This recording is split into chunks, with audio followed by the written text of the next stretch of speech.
Well, welcome to session 3 of How to Navigate Life with Your Adult Children. And here's a couple guys that are navigating life and have done that with their adult children. And we're learning a lot. It's rooted in a book that Jim wrote that I have passed on to so many people. We're going to talk now about principle number 3. And this is become a student of their culture. And I think this is really critical because when you don't understand, in the old days it was just, it's different music or it's that, different generational. The culture has changed so quickly and the dynamics behind it have changed so radically. I think a lot of parents they feel the change, but I don't think they understand it. Could you help us understand what really happened and how do we deal with it? Well, there has been a shift, and you described it really well. It's a mindset shift. Okay. And you're right. My parents were bugged because the Beatles had long hair. Right. But the fascinating thing is the culture has shifted, and it shifted quickly.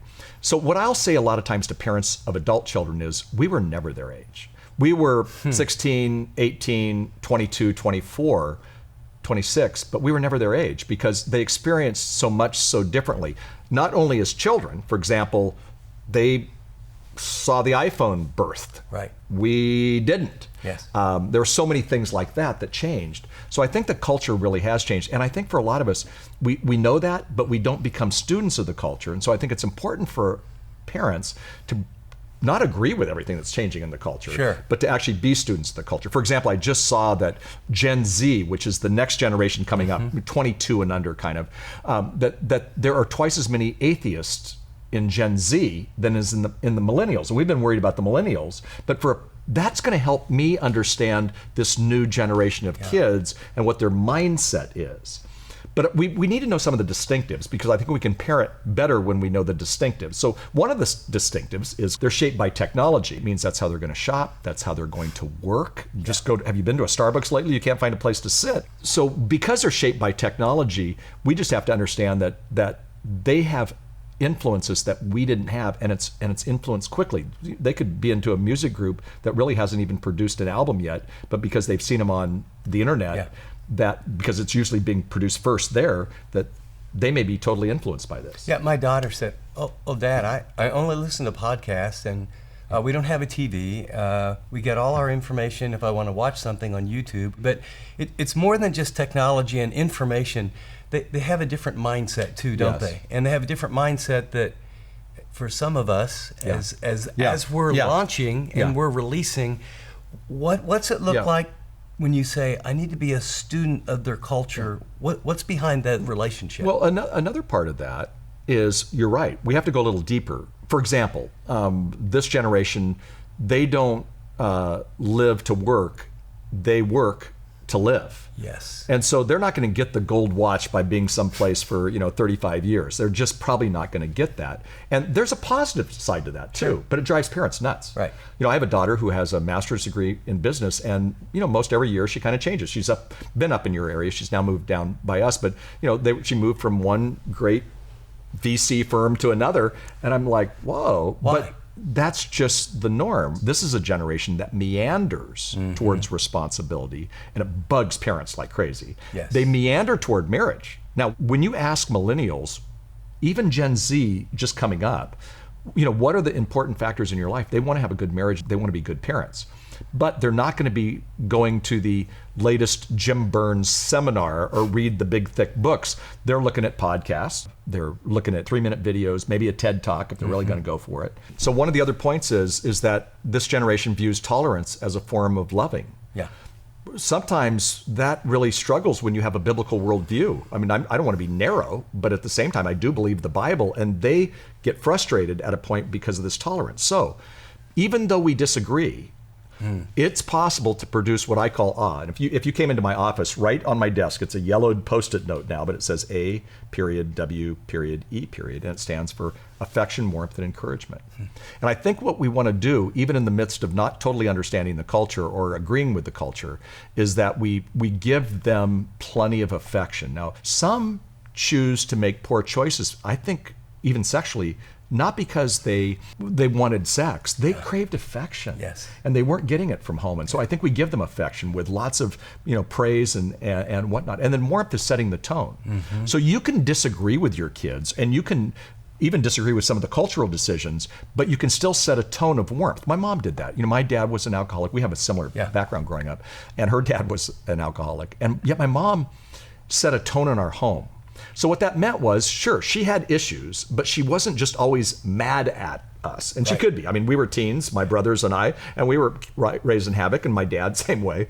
But she still set a tone of warmth. We were drawn to her.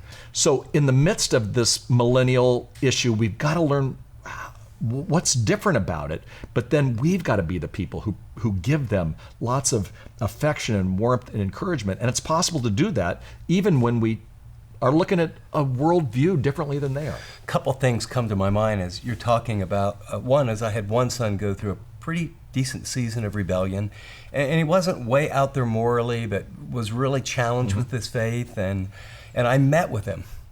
And I just decided, I had these two rules. One, nothing you can do is going to cause me to stop loving you. Oh, so good. And number two is you can't have your own selfish way inside our home, Perfect. And so it was really hard. And so, his attitude was terrible. And I went out to breakfast with him once a week, and he would roll his eyes, and I would just think, this is the biggest waste of time. And I was waiting for that big moment and big breakthrough, and it was just but it was just the presence. Yeah. And, he turned back around, and later it's interesting talking about becoming a student of them.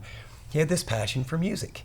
And, it's like, hey, son, music is nice, but you got to make a living, Yeah, right. And so I'm telling him, you really ought to, major in something, do your music on the side. No, Dad, I don't want to go to college. This is what I want to do. Yeah. And we're in the living room. And he goes, Dad, I believe God is leading me to go into music. And I'm giving him my logical, and then he puts his hands on his hips, and he said, who told me to dream a dream and trust God and step out? Yeah. And I'm thinking, that remotely sounds like a message that I gave. And I remember in that moment realizing, hey, son, you're right. Wow. And how can I support you in that? And in my mind, did I think he was ever going to make it in music? Absolutely not. But he was a very hard-headed kid, and he eventually actually made it in music. Is that beautiful? And writes a lot of songs that we sing. But I think it's that coming to where you understanding him and realize it's his life. Right. And it wasn't immoral. But there are times when their culture and our values really start telling a different story. Yes. And we have to be willing to lean in. In fact, my passage for this one is the Apostle Paul. He says, to the Jews I became like a Jew to win the Jews. To those under the law, I became like one under the law, though I myself am not under the law, so as to win those under the law. To those not having the law, I became like one not having the law, though I'm free, not from the law, but under Christ's law, so as to win those not having the law. To the weak, I became weak to win the weak. I've become all things to all men, that I might save some. Now, he didn't violate biblical moral commands, but boy, he really bent to meet them where they were at. Yeah. How do we do that as parents? Well, I think your illustration with your son is a perfect illustration of that. Children, even when they're young, but it doesn't change, regard your very presence as a sign of caring and connectedness. Wow. And I think part of that is, yes, understand their culture. You don't have to agree with their culture, but understand what those needs are within their culture. And they still need dad and they still need mom to be present in their life. It's in a different way, but when you do that, you still are their greatest influence. Yeah. And in doing that, when they were young, you were an influence. And as they're old, it's not like it's going to go away. You're going to still influence them, but from a different manner. But it is your presence. Yeah. That's a huge thing to remember. You being present, you being caring. Let me encourage you. Build a relationship. Be a student of their culture. Check out these questions and then say to the Lord, Lord, what do you want to change in me first? And let's see if God doesn't do something wonderful as a result of that.